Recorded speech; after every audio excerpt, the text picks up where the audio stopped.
नेरूळमधील विद्युत प्रवाह दुर्घटनेला 8 दिवस उलटले आहेत. मात्र या प्रकरणातील दोषी कोण याचे उत्तर अद्याप मिळालेले नाही. या दुर्घटनेत गंभीर जखमी झालेल्या दोन्ही विद्यार्थिनींनी प्रथमच आपली प्रतिक्रिया व्यक्त केली आहे. अपघातानंतर 2 दिवस आपण बेशुद्ध होतो आणि नेमकं काय घडलं याची कोणतीही आठवण नसल्याचं त्यांनी सांगितलंय. नाव काय? शुभांगी सुभाष बलखंडे. त्या दिवशी नक्की काय घडलं होतं बा? ते भरपूर पाऊस होता आणि रिक्षावाल्याने आम्हाला त्या साईडला सोडलं आणि एक रस्ता क्रॉस करत होतो आणि पाणी भरपूर होतं गुडघ्याच्या खाली. आम्हाला माहित नव्हतं की खाली करंट आहे म्हणून. आणि रस्ता क्रॉस करताना तिचा पाय वायरावर पडला. आम्ही दोघी सोबत हात पकडून चालत होतो. मग त्या पाण्याने दोघींना पण खेचलं. म्हणजे पाणी तिथं पाणी खूप साचलेलं होतं का? पाणी भरपूर होतं. बरं. आणि कॉलेजवरून येत होते? हा, कॉलेजवरून घरी जात होतो. अच्छा.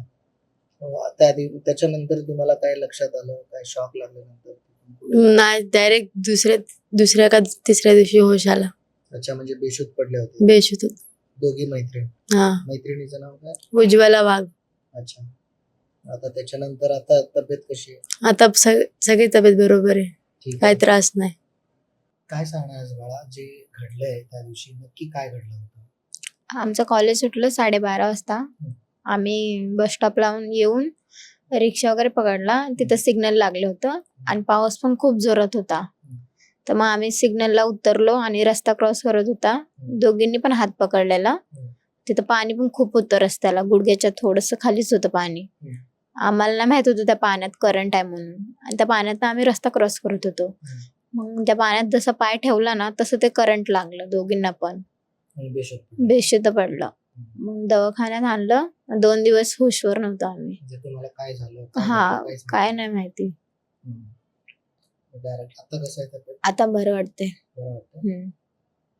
दरम्यान मुलींच्या भविष्यातील आरोग्याची जबाबदारी कोण घेणार असा सवाल उपस्थित करत पालकांनी प्रशासनावर संताप व्यक्त केलाय. दोषींवर तातडीने कारवाई करण्याची मागणी करत रुग्णालयातून डिस्चार्ज मिळाल्यानंतर पोलिसांत तक्रार दाखल करण्याचा इशाराही त्यांनी दिलाय. तसेच शिवसेना शिंदे गटाचे नगरसेवक किशोर पाटकर यांनी दोन्ही मुलींना प्रत्येकी 2 लाख रुपयांची आर्थिक मदत केली असून त्याबद्दल पालकांनी त्यांचे आभार मानले आहेत.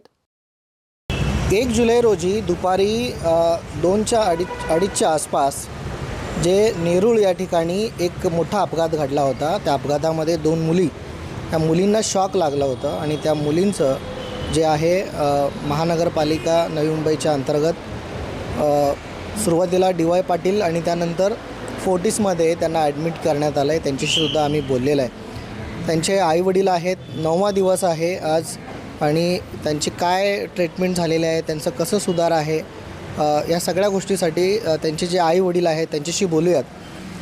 काय सांगणार आहात की एकंदरीत जो काही घटना घडलेला आहे, तुमच्या मुलीचं जे शॉक लागलं आणि त्याच्यानंतर आता 9वा दिवस आज आहे, काय सांगण्यात आलं आहे डॉक्टरांकडनं? सध्या त्यांची परिस्थिती काय आहे? आता आज किंवा उद्या डिस्चार्ज मिळणार आपल्या मुलीला. आणि 4 दिवस त्या ICUमध्ये होत्या.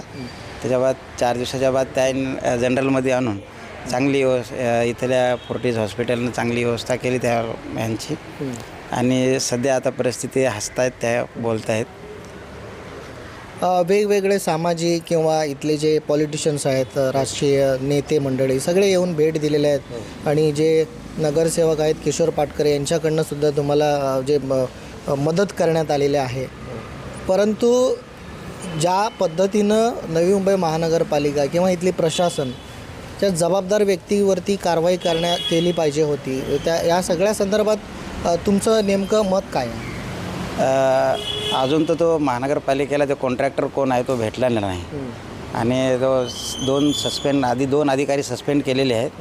आज तो कॉन्ट्रॅक्टर अजून काही भेटलेला नाही. तर कॉन्ट्रॅक्टर भेटेल तेव्हा त्यांचं काय जे असेल ते होईल. आता पोलिसांमध्ये सुद्धा तक्रार नोंदवलेला आहे.